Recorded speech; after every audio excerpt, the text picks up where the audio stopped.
welcome to the Como Factor podcast. Guys, today we have a phenomenal treat for you. We've got a friend, associate, and neighbor of myself, whose name is Kimberly Church. And this woman is amazing. Not only is she a wife, she's a mother to three boys, and she is absolutely passionate about community engagement. I've actually learned so much from her. She is devoutly loyal advocate to building a strong and connected community, all voices at all tables. And I can tell you for firsthand that that is absolutely true. If you go and visit her on LinkedIn, and we'll provide all that information, you'll see that Kimberly has quite a broad range of experience. She's a Spanish teacher, the department chair of world languages in North Texas. She loves facilitating learning for students and for colleagues, and she's known for imagining new possibilities. And you will see this when you hear from her. She is amazingly creative and innovative. She always seeks fresh opportunities in her craft and is really looking at how she can connect people to collaborate on new endeavors and pursue more promising results. It goes on and on here. She's an optimist, advocate, imaginative, resourceful. I could keep talking about Kimberly, but I think probably the best way to go would be to just introduce her. So, Kimberly, welcome to the Como Factor podcast. That was quite an introduction. Thank you. Thank you. Yes. Thanks for having me. We are so honored to have you here with us today. So we're going to jump in with a question that we love to ask our guests and our friends is, Kimberly, if your life story was published in a book, what would the book title be? What would the book cover say? Okay. Well, not to steal any titles here, but honestly, so I'm from the country and people from the country do cuss a little, but we love Jesus. Okay. But it would be F. And I'll tell you why, and F. it would be Oh. F. It would be F. And I'll tell you, it does have to do with a lot of times where you're in a situation, you're like, F, what did I do to myself? And the freedom that came from, finally accepting feedback. That's the F word we all avoid. I've told you that. It's really hard when you feel someone's criticizing you and tearing you down, and you hear a voice in your head like they just don't want to see you succeed. But there's always the seed of truth in what people are going to tell you, and becoming vulnerable. So I'm moving away from the F to the V, but becoming vulnerable is where I really found a stronger foundation of leadership. And then found that freedom, the freedom to just be myself personally, the freedom to be myself professionally. And it is going to rub some people the wrong way. Change always does. And it also might be because I'm wrong. And that's where being vulnerable is really good, because you try things out, you fail forward, you're in a constant cycle of growth. There's going to be some failure in there too. So a lot of F words. And then, in situations where you're just like F. Yeah. But I would bet it would be comedic. It would be a comedy in a lot of places. Some face palming moments. No, I'm going over the F here, but a lot of words that come to mind throughout my life, whether there were triumphs or there were failures, do revolve around either fear or freedom from that fear. So yeah, I guess the title of that book, not to steal from the F place, but I was in my own F place for a really long time. So I'm glad to finally have freedom from that.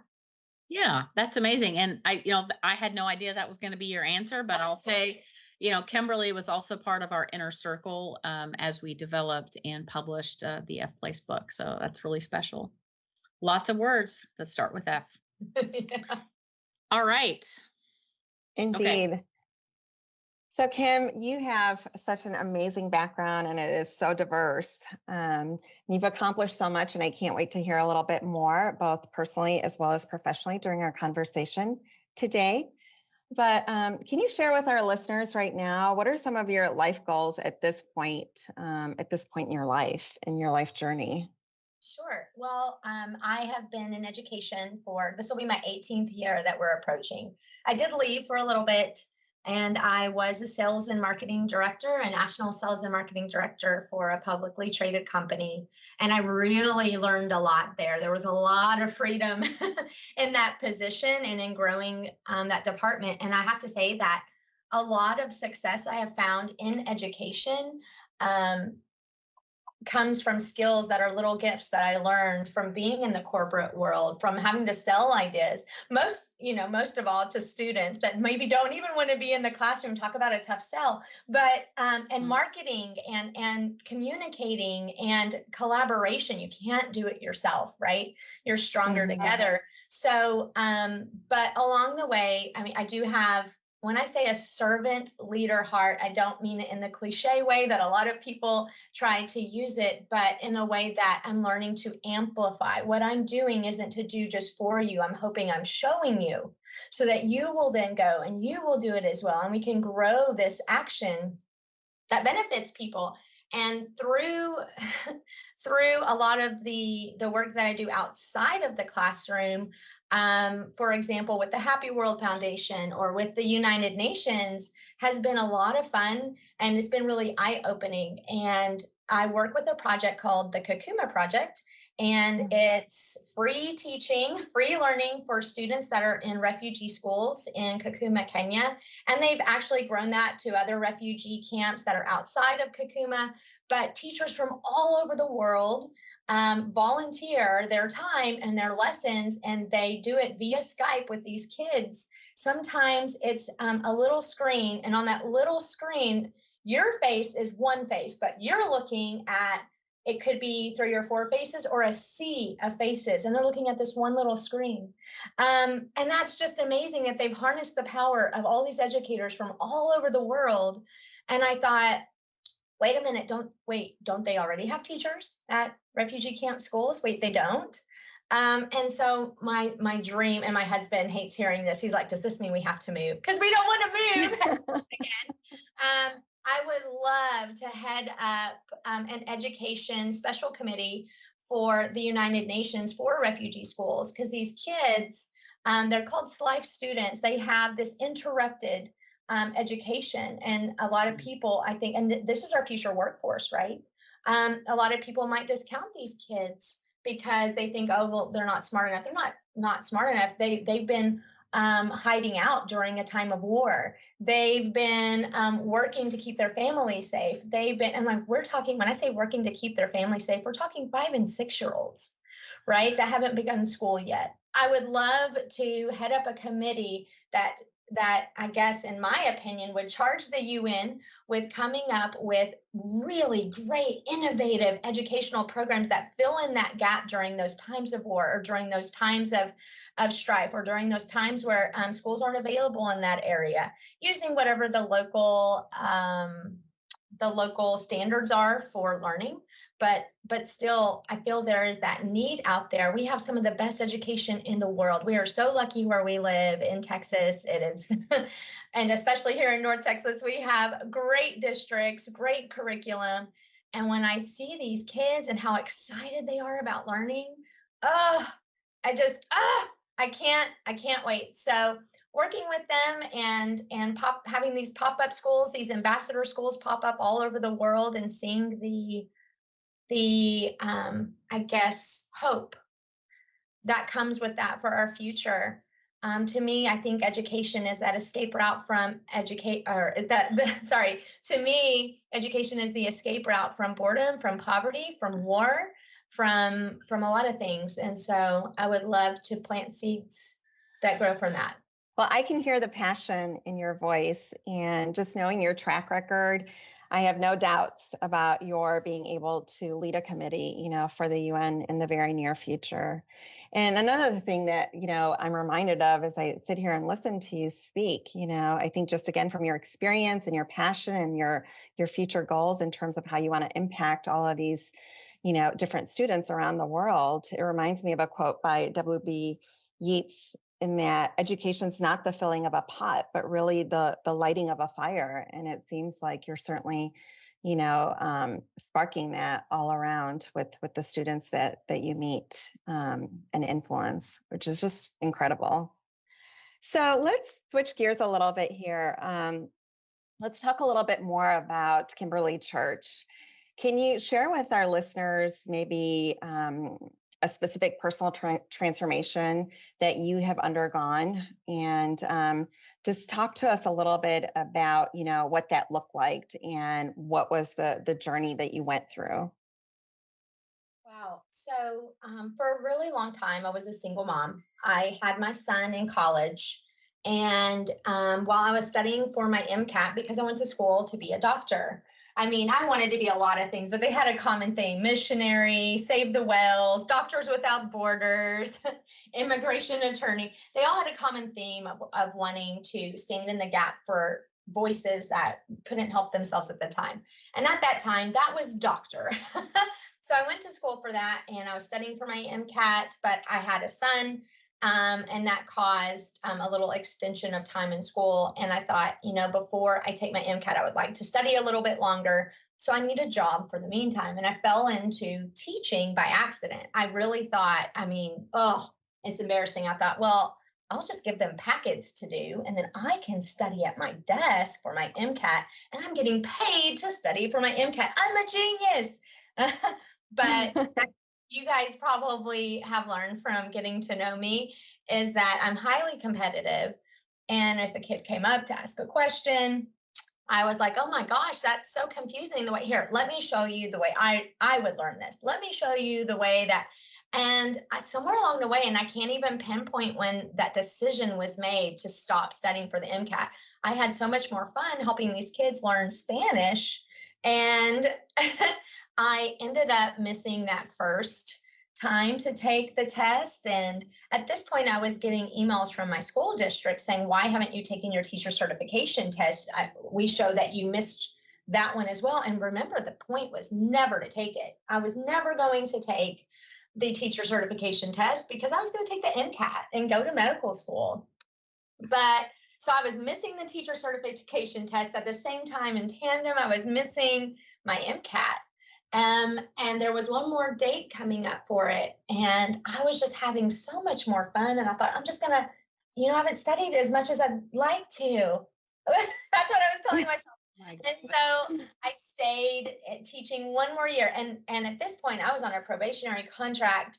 I needed to take this teacher certification test. And finally, I decided just, you know what? This is the job I never wanted. I never prepped for. I didn't go to school for this, but I feel so passionate about it. I feel that if I'm not here in the classroom, they won't get the same experience. This isn't a book that, someone just stands up at the front of the class and reads from. And I felt I belonged. I found I belonged. So that personal transformation that was happening to me, it wasn't one that I was choosing to go through. It was almost like it was where I belonged. It was where the kids belonged. And whatever school I found myself in, it always felt like the right place at the right time with the right people for the right things to happen. And then I finally just decided one day, this has got to be it. So because I was a single mom, I did think for a while, this needs to be more about money and less about my passion. So I left and I immediately found a job in sales and marketing, which you would think, wow, that's so different from being a teacher. But there were so many of the skills and the capacity that I had as a teacher that worked really well in the corporate world. And I don't know if it was just by having God's hand over me or the situations. There were people that were retiring or that got fired and they only hired from within. And before I knew it, in a very small amount of time, I was a national sales and marketing director. And it was amazing. And I learned a whole lot. But I got this call one day, and I listened to the voicemail, and it was my son. And he said, can you send a picture of you to my dad's phone because I forgot what you look like? He said, Oh it my like, goodness. I left early. I came back. I told my company, I cannot. I can't. I'll even do accounting. And if you know me, I am not a numbers person at all. And they're like, we don't have an accounting position for you. But I left the company, and within 6 weeks, I was back in the classroom, and I just prayed, like, God, you've got to make this work for me. If this is where I'm truly meant to be, And within a couple weeks of that prayer, I met my husband, and he one of the things he loved the most about me was that I was a teacher, and what that's something his family loved. And they're like, "You just seem like you're where you belong." And I was like, "Oh, that's how I feel about it." Got married, and that transformation that happened was really my personal transformation. And I know it's supposed to be personal, and it sounds professional, was discovering, what I was put on this earth for. Obviously, to be a wife and to be a mother, and the people I get to meet and sometimes learn from or mentor along the way, but discovering where that happens in that classroom. Oh, sorry, I'm getting a little emotional, but I really love what I do. That was discovering. I mean, I think every kid, when you're in high school, you wonder, like, what am I going to be when I grow up? I know what I want to be, but what will I be? And even when you're like right now in my 40s, I tell my students all the time, I don't know what I'm going to be when I grow up. I'm like, wait, what do you mean? You're in your 40s. And I was like, yeah, but there's so much more of the journey still ahead. I can't even begin to tell you. What if next year I'm, doing pop-up schools in Guatemala again? What if, and they're like, and I go, no, that's just it. Like, the future has so many possibilities, especially when you're willing to pursue them and not try to design it yourself, but just pursue that there's more for you out there. That has been the biggest personal transformation, I guess. I have to jump in for a second. Do you guys just hear, did you hear that just subtle, oh, do another pop up school in Guatemala? And she just said it like it's a normal thing. Kimberly does these most amazing things that most of us in our everyday lives would not even imagine. And she is an out of the box thinker. And she really, I think, is an example of a person truly living her purpose. She's amazing. Thanks, guys.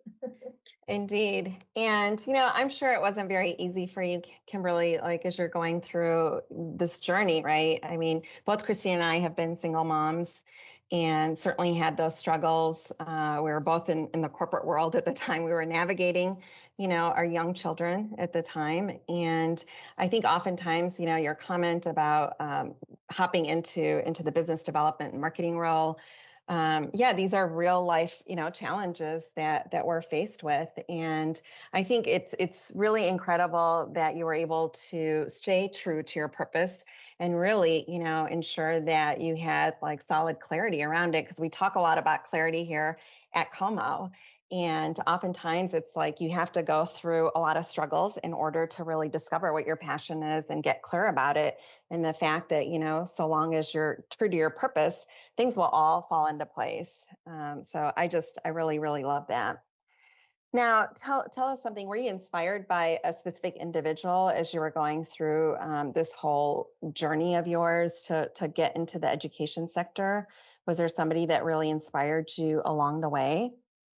Oh my gosh, yes. And maybe this will sound cliche. So I got really sick once when I was a little girl, and PBS was running this all day Anne of Green Gables a thon on the TV. And it's just a little black and white TV because that was the only one that could be moved from room to room. And I watched Anne of Green Gables, and here was this little girl. If you don't know the story, her name's Anne Shirley. She is an orphan, but she's really smart. She's gleaned a lot from the world, even though she's never gone to school. She taught herself to read. She taught herself to write, and she thinks so deeply to the point that she's really odd, and people don't like that light that shows what their own imperfections are about. But she gets accidentally adopted because they were looking for a boy that could work their farm. But when they went to go pick him up, it was her. And they couldn't tell her, hey, we really wanted to just get a boy. But they end up falling in love with this sweet little girl, and she ends up changing everyone around her. And it's through education. And at the time, of course, I didn't think ever that I wanted to be a teacher. But the way that she had such a heart for people, even the most cruel, the most mean spinster of people, she had a way of making sure that even though it was harmful to her, and she acknowledged that authentic feeling that wasn't very nice, she was also a light that changed them for the better, because the light does outshine the darkness. She didn't let people change her and get inside her. They say, what is says that what sinks boats is not the water around them, it's the water that gets in them. And I always sought to be like her. So I don't, I guess in the moment that you asked me, she's the first person that came to mind. I have a lot of different kind of mentors and role models now, but growing up, and even through college and in my 20s, I wanted to be like Anne Shirley. She is primo example of what it's like to be brave and authentic. I love that. And we have a lot of listeners from a lot of different backgrounds that tune in to the Como Factor. Is there any advice that you would give to those individuals that are listening that are trying to seek out a mentor or a role model in terms of how to go about doing it? Is there anything that's really worked for you over the years when you're trying to look for, somebody to look up to, or somebody that's going to take you under their wings and mentor you? Because certainly you've done so many different things. But as you pursue new challenges, do you have like a recipe that you use in terms of like looking at other role models or mentors? Well, I have some recipes of what not to do. And that's, I guess, right. That's just as important as what to do, because that's how you get to that secret sauce. It's by trial, it's by error. If you're ever in the kitchen and you're trying to come up with something and you finally get it right? There's a lot of what not to do. And you see the things that are crossed off the recipe card, right? But something that I found is it's twofold. One, there are people I look up to and I'm inspired by, but I have no direct communication with, right? For example, I have Serena Williams on my wall at work. And what I love about her, and I learned through a documentary, she's a mom, right? And she's a champion tennis player. And she's been discriminated against for being, I mean, yes, of course, a woman of color, but for being a mom, because she had to leave and have her baby and she couldn't rejoin the rank where she was. They wanted her to work her way back up as though she had left for substance abuse treatment or something like this. So it was her finding this journey. How can I be a mom, which is going to be the most important thing in my life, and a businesswoman and a champion? And to be a champion athlete it takes, hours and hours and hours every day. There's really no break. And it was, her surrounding herself with people that believed in her as a mom and as a businesswoman, and not just wanting this one thing for her. Her husband even put up these big posters along the side of the road, or billboards, that said, Serena Williams, the G-mote, which is the greatest mother of all time, not just the GOAT, right? And I thought that's what I aspire to. Look at you. You're this businesswoman and successful businesswoman. And you know what? In a lot of her prints of whatever it is she's modeling, whether it be shoes or a car or jewelry, whatever it is, wardrobe, her daughter is in a lot of those pictures. And you see these images of her daughter at work with her, and she's out there practicing tennis, but her daughter is with her. And she showed me, like, you can be these two things, because if you're a parent, not just a mother, but a parent at all, that's a burden you carry. Like, am I putting too much on this side and not enough on this side? Right. And if I want my child to be really happy, if I can make just a little bit more, then I could do more for them. But is it with them?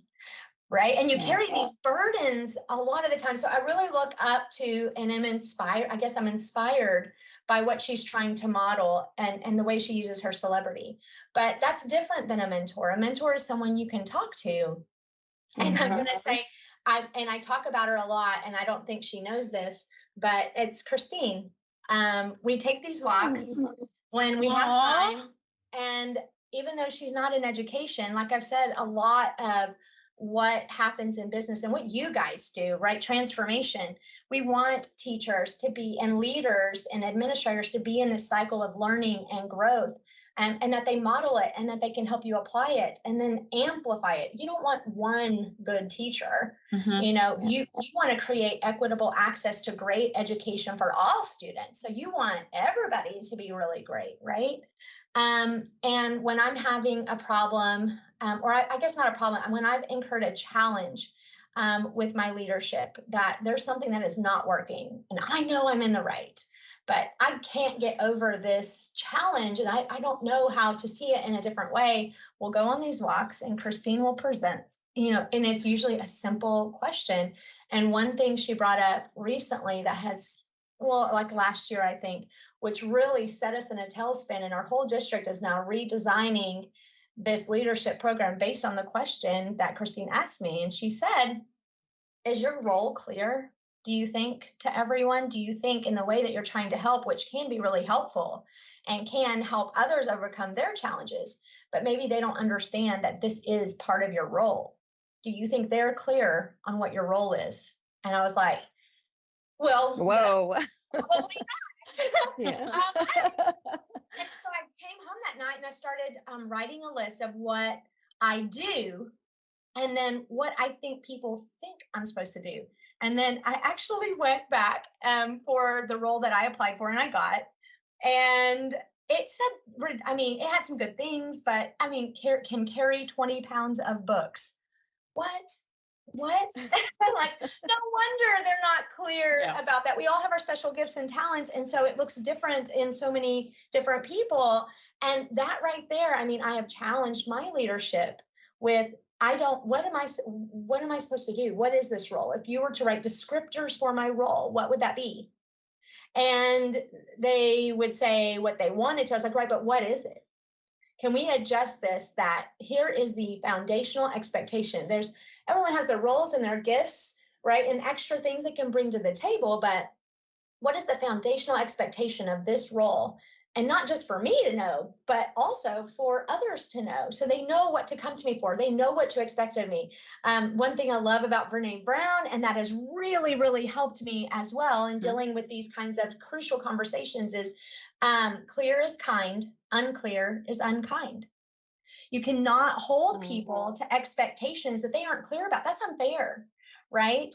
And I told that to my leadership. I said, clear is kind, unclear is unkind. And if I focus on the last part of that, I don't want to be unkind to myself, to others. Am I doing more than I'm supposed to be doing? And that's what's confusing. Am I doing not enough? And that's what's confusing. So we're redesigning, the type of program, the leadership that I have around the whole district, so we can be more clear about what the role is. And are we getting the support that we need for that role, right? Are we seeking it out? Because some of us are, but is that extra or is that the expectation? Yeah. So, and that came from my walks with Christine about, you have to be clear. Clear is kind. What is the role that you have? What are the descriptors for it? And you think everyone's clear about that. That goes back to that clarity, not just clarity of your own mind, but clarity of your own purpose. What am I supposed to be doing here? You can't hit a target that you can't see. Yeah. Right.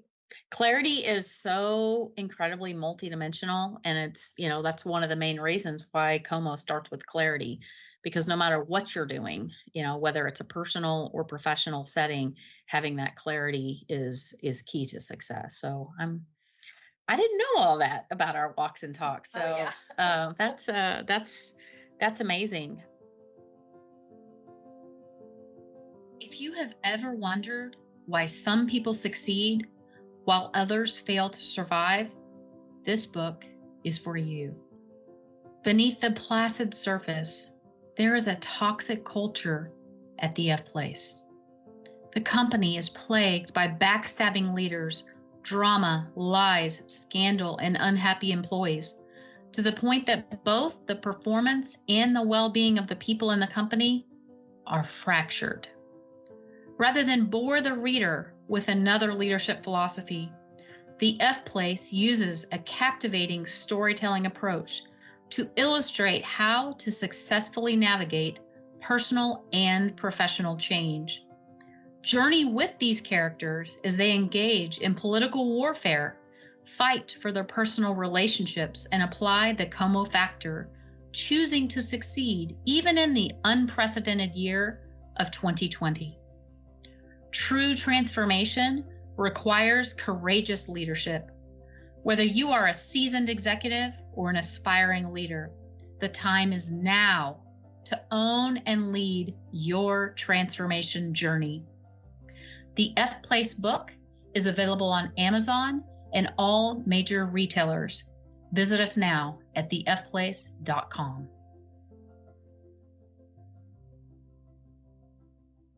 Was there anything that you did along the way, Kimberly, to ensure a meaningful mindset? Because again, juggling all these different roles, right? Mother, teacher, friend, wife, partner. It takes a lot, and you've got to be very focused in terms of, again, staying true to your purpose. So, was there anything in particular that you've done or do to ensure that you've had that meaningful mindset and could stay anchored to your purpose along the way? I love that you said that, anchored to my purpose. So I've discovered some of the things that people have commented make me different and in a good way is that I can do many things at once and do it deeply. And I get really, really focused about it. And as I've discovered as I got older, it served me really well in my career and might have been a distraction when I was younger. I have a bit of ADHD. um, so being anchored is something that I've always sought out.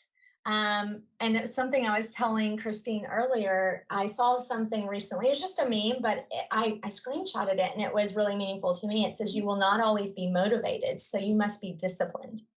And that is something I'm seeking out, something that I'm trying to find as an anchor is that you have to prioritize. Here's all these things, and I have my daily list, and I actually plan it out for the whole week. So as I see all the things that didn't get done, I can be proud. I used to look at the list and say, "Oh, I didn't get all of these other things done." But now I can look at what I did accomplish, and let's celebrate that.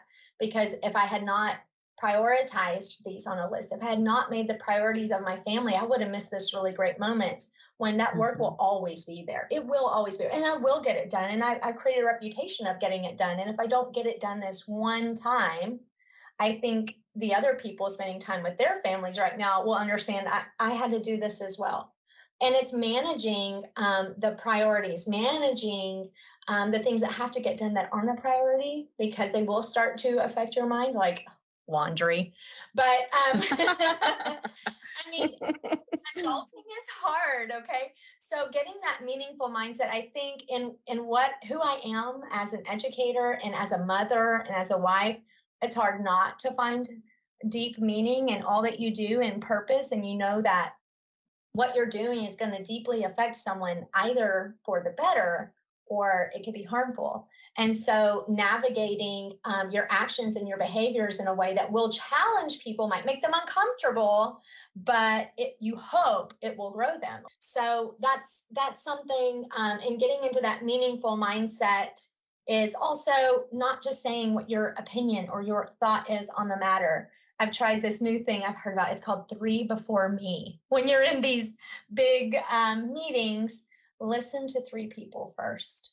And it helps you cater and curate what you're going to say in a more meaningful way. As an adult, I've learned while I used to want to have a lot to say, I'm stepping back now and I'm listening first so I can curate what I say to be more meaningful and have a deeper impact, whether that's in the classroom, whether that's on the campaign trail for local candidates, or whether it's for my kids in a crucial conversation that I hope will grow them out of a challenge they're in or some trouble that they're in. I'm hoping that having that meaningful mindset is knowing that your words and your time are managed well. So, Kimberly, we keep saying this, and hopefully, you guys are hearing this. She's an incredible woman who is making a tremendous impact in the world. Kimberly's the only one that of my circle of influence that I know that has dabbled in the Nobel Peace Prize space. Do you want to share? Do you know the story I'm talking about? I remember having a conversation, I don't know, maybe it was in the past year or two, where you wanted to nominate a woman, I want to say it was a president or prime minister of a country for the Nobel Peace Prize.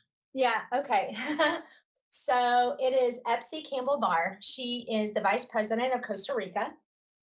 She is the first woman of color of African descent to hold the office of vice president in all of the Americas, North, Central, and South America. And we were reading about her in class, as we often do, reading about world events, but in the language. And we learned that she had really gone through a lot of social media abuse during her campaign, mostly for yes, being a woman of color, but also for being a woman. So there are people that still feel that women in places of power, it makes them uncomfortable. And so she did become vice president. And immediately she set out on her agenda that she wanted to be a person and a voice for people that were in underserved populations, impoverished people. But she wanted to create a space where people of color could see themselves in a position of power one day because she was a person of color in a position of power. And she was, starting to open up that table. She wanted people from other countries coming to mentor and stand next to her and create these messages. And I was like, wow. So, racism is definitely a deep hurt that we're experiencing still here in the US, but other countries experience this as well. And it is really prevalent, unfortunately, also in Latin America. And so here is this woman, a trailblazer and a woman who is really taking those first steps forward. She's riding ahead to prepare that fire that will warm all of us.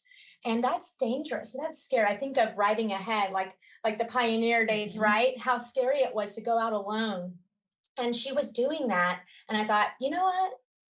I need to nominate her for a Nobel Peace Prize because this is the kind of strife that leads to peace. And she's willing to lean into that uncomfortable area. And it's making a lot of people uncomfortable, but she's willing to do it and do that hard work.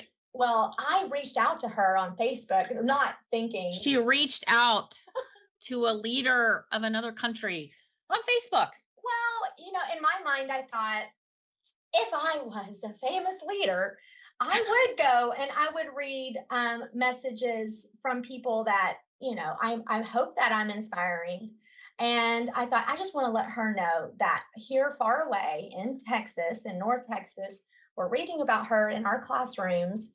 And I want her to know we hear her and we see her and we are admiring her work.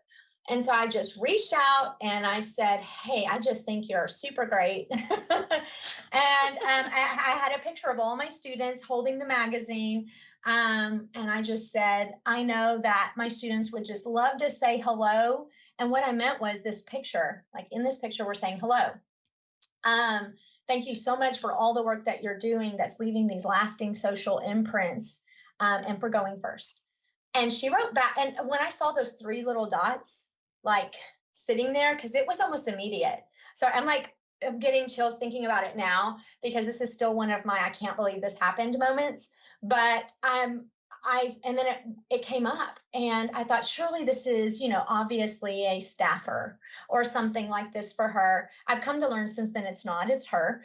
But she said, sure, I would love to meet you and your students. Thank you so much. Set the date. Here is the email of the person I'd like for you to contact, and they'll set it up. I'm like, I remember, and this was like shortly after we moved into the house back here, and we we're like learning about taking care of hardwoods and all this stuff. I jumped up, I spilled my water, it got all over the hardwoods. Jason comes running and he's like, you spilled the water. I'm like, but I'm gonna be talking with Epsy. He's like, who's Epsy? So, and it was amazing. She did. We set it all up on Skype. She talked to myself, my students, and we did it in Spanish, which of course I was really geeking out about that my students were speaking to a world leader in Spanish. But she was talking to them about, how to deal with people who don't like you. That is meaningful for whether you're a child, whether you're a 70-year-old, whether you are at home or you're in the workplace. It was such a meaningful and deep conversation. And since then we've kept in contact. I just still think it's amazing that when I type something to her on Twitter that she likes it, it gives me a little warm feeling in my heart. And I was going to go meet her and bring a bunch of letters.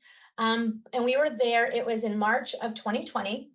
And at the very end of our family trip, we were going to go meet her, but then the pandemic hit, and it hit when we were there. And so, when I got an email that, unfortunately will not be able to meet with anyone, especially it was someone from traveling from New York that brought the virus to Costa Rica. And here we are also from the United States, and we've been traveling all over the country. So we probably, posed a big risk. But we will meet one day. But yeah, that was just an amazing moment of learning for my students, for myself, for the big question of why not. Is that not like a big sales move? Oh, Like, why not? Go exactly. for it. I wish you guys could see Kimberly right now. She has just lit up and she is glowing and smiling, and she's the only person I know that has done such a courageous move. And just think about the education and the impact that she's had on her students just from that one event, that one person being able to speak to this leader. So it's incredible. So let's pivot now a little bit. I'm going to build on what you've got here. So we've all experienced in our own ways the impact of the pandemic. And you started talking about March of 2020 and everything changed. Why don't you tell us a little bit about what it has been like to be an educator during this time when we're going, classes are going virtual, you're trying to make sure that your students are still learning. I know that has been a real challenge. I think when we think about professional transformation in the education space, could you give a little insight to our listeners? It sucked. It was a tragedy, and at the same time, some of the most inspiring work I've ever seen from both the education sector, but the community as well, coming together to support those of us in education. I mean, anybody who had a child during spring 2020 that was doing the e-learning or online learning, or maybe you're a parent that, you didn't even have that opportunity. You had packets being sent home or something. That was the toughest thing I ever had to do. It wasn't just teaching my own students online, but trying to teach my kid at home. I mean, every time I had to sit down and try to work with him, I put another thing in the Etsy cart for his teacher. I was like, I had no idea you were dealing with this up there, times 21, right? However many kids an elementary teacher has, plus my 158 students.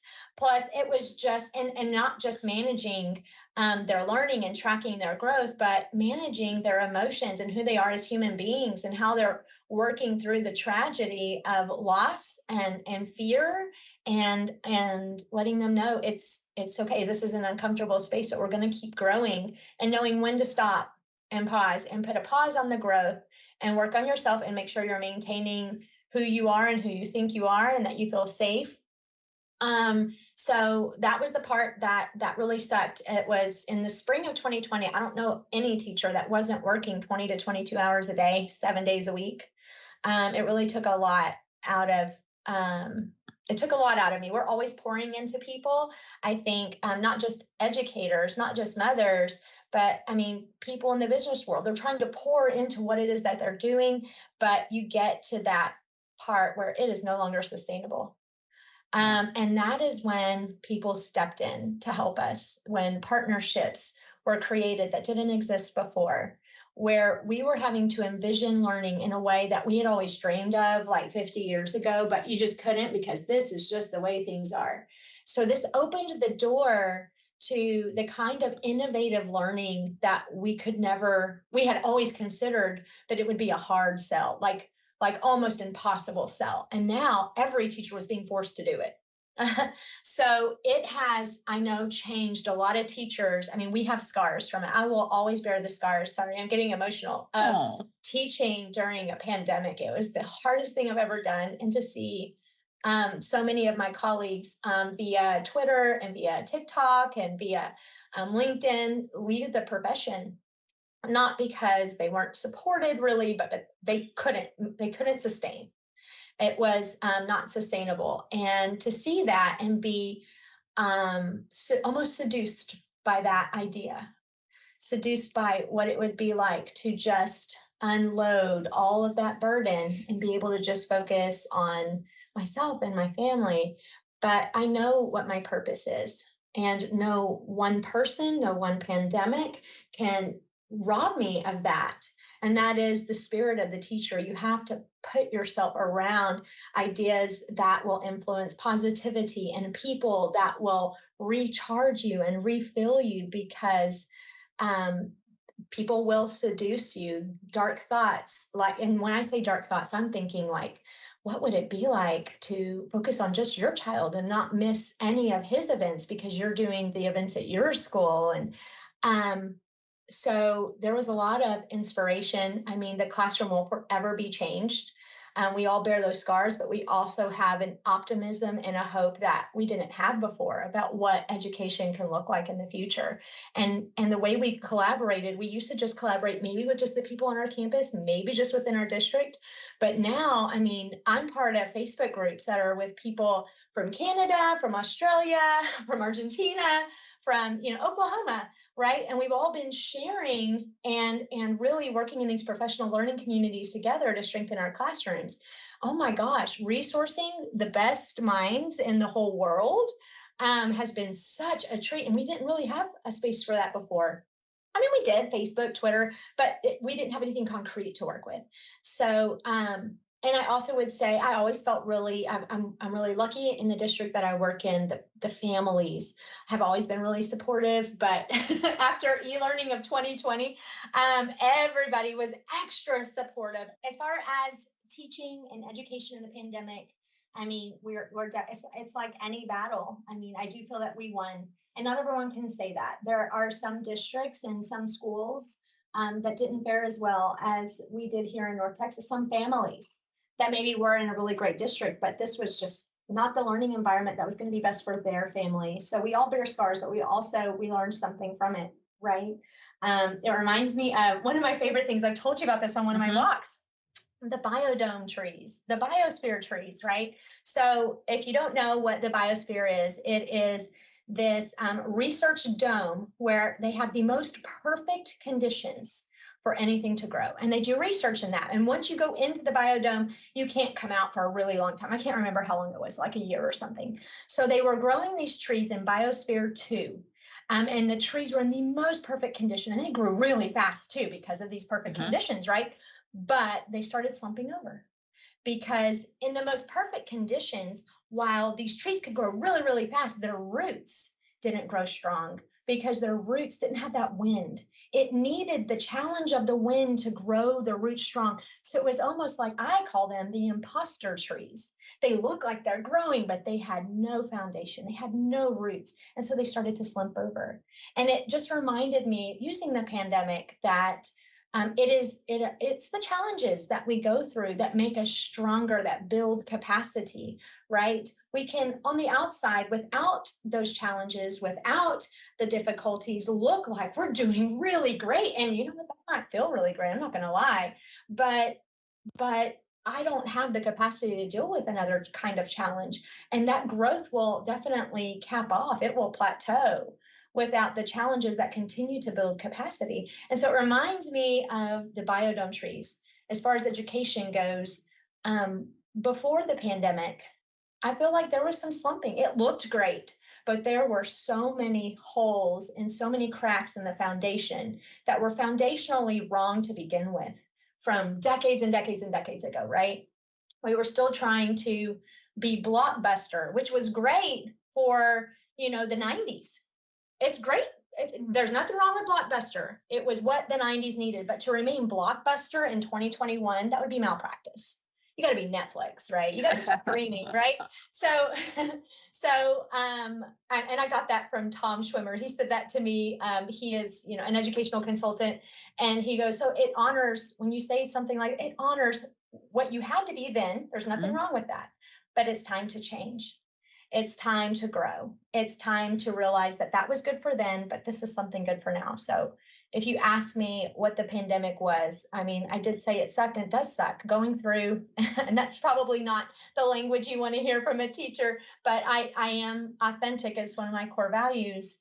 And I have to say that what the pandemic, I think, did for a lot of people, not just in education, was it shows you what you're made of, right? And it builds capacity, whatever the failures were. It builds capacity for what you'll be able to handle and do in the future. Sure does. What a phenomenal answer. So in closing, Kimberly, thank you so much for joining us. I mean, it's amazing, just your whole story. Thank you so much for sharing your personal and professional transformation. When we talk about, transformation at Como, it really is two sides of a coin. And I think you've demonstrated that through sharing your experiences with us. And you definitely have the Como factor. That is for sure. Is there anything else that you would like to leave our listeners with in terms of advice or any words of wisdom as we close?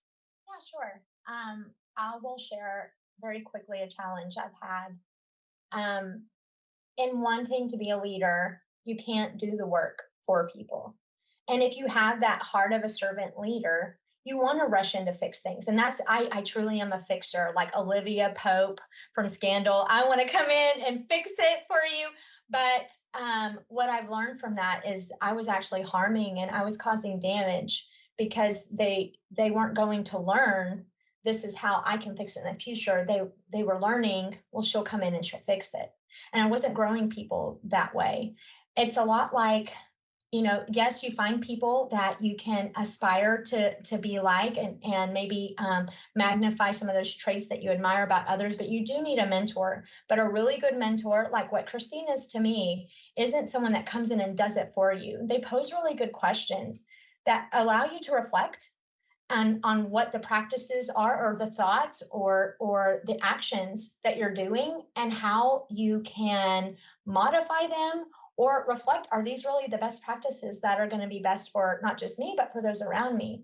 And when I was faced with a challenge that I wanted to just go in and fix, she posed a question to me and it caused me to reflect on the way that I was doing things. Yes, it was working for me, but it wasn't working for others.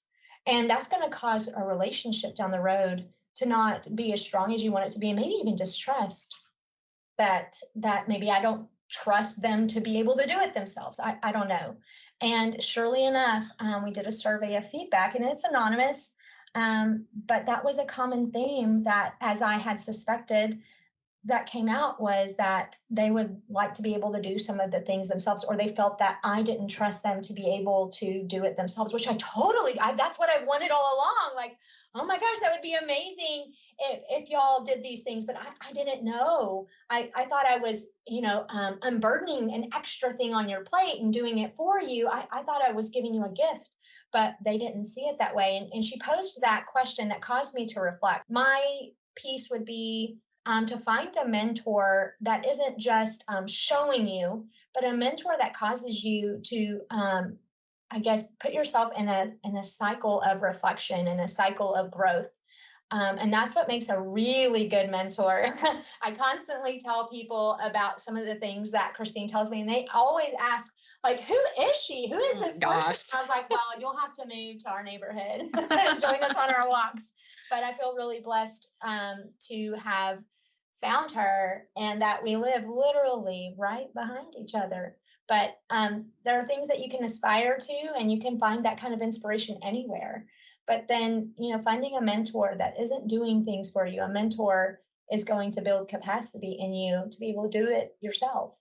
And that's something that I've learned this year, that I'm definitely working on that style of leadership and growing in that regard. So I love that. And that is great advice. Great advice. Kimberly, I understand that you are going to be launching a new podcast later this autumn. Could you tell our listeners just briefly about what this podcast is called and what it's about? Yes, I'm so excited. So we're recording content right now. It'll launch sometime in the fall, but it's called Teach What You Preach. We learned so much about high leverage teaching practices and peer review research and evidence-based teaching and learning, but we don't maybe always apply it. There's so much out there, or we apply it and it works really great. Or you do something and you learn, man, people have been doing this for decades, but I just learned about it today. So it's about applying what you learn in your classroom to respond to whatever the needs are of your classroom at that time. We're really excited about the ability to hopefully inspire other teachers, especially those that are healing coming out of the pandemic, and reminding them about their light. Like, you have this magic wand, you have this light. These are things you've maybe heard of, or maybe you've never heard of before, but we want them to not just talk about all the great things that can be done. We want them to do it and feel empowered by doing these things. So it's called Teach What You Preach, and it's coming this fall. We're excited. Yay.